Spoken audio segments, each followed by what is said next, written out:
निज स्त्री संपर्क में एमिति किछि कथा कही हसी देइछन्ति ज्योति। तेबे दर्शक बंधु, ज्योति और सिमरन विवाह एई किछि दिन हेबो शेष होईछि। तेबे विवाह खूब धूमधाम रे हेबा सहित सोशल मीडिया रे मध्य बेस भाइराल होईछि। दुहिंकर विवाहर अनेक वीडियो, से मेहंदी हो किंबा हल्दी ता सहित रिसेप्शन रो अनेक वीडियो मध्य भाइराल होईछि।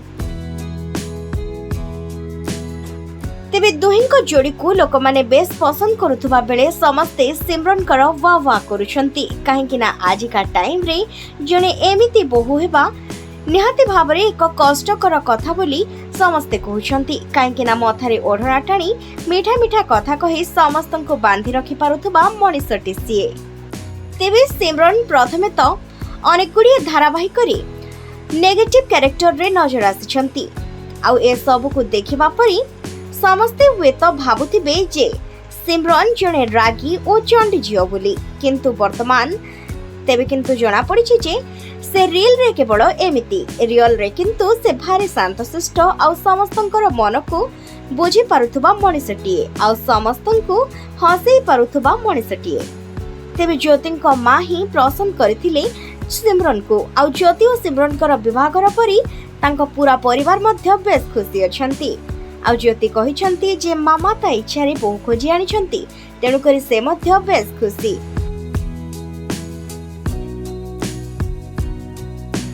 आउ एबे रिलीज होईछि ज्योतिंकर अभिनीत फिल्म नवकलेबर। तेबे जो फिल्म टी की दर्शक मानक आखिरु लुह झराई देछि, अर्थात फिल्म टी बेस भलो होईछि बोली कुहा जाउछि। आउ ए फिल्म देखिबा पई मध्य ज्योति तांको मां एवं तांको पत्नी सिमरन को नै चाइथिले।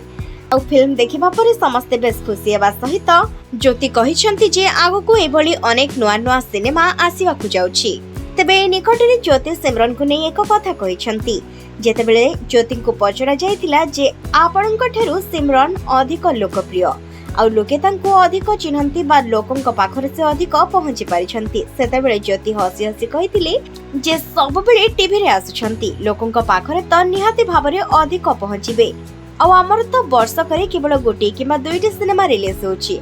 आउ घरे घरे जेहेतु धारावाहिक को समस्ते सबुदिन देखंती, तेणु करी सिमरन निहाती भाबरे लोकंक पाखरे अधिक पहुंचीछंती बोली निजे कहिछंती ज्योति। आशा करूछु दुहे बेस भलो रहंतु, बेस खुशी रे रहंतु। जय जगन्नाथ।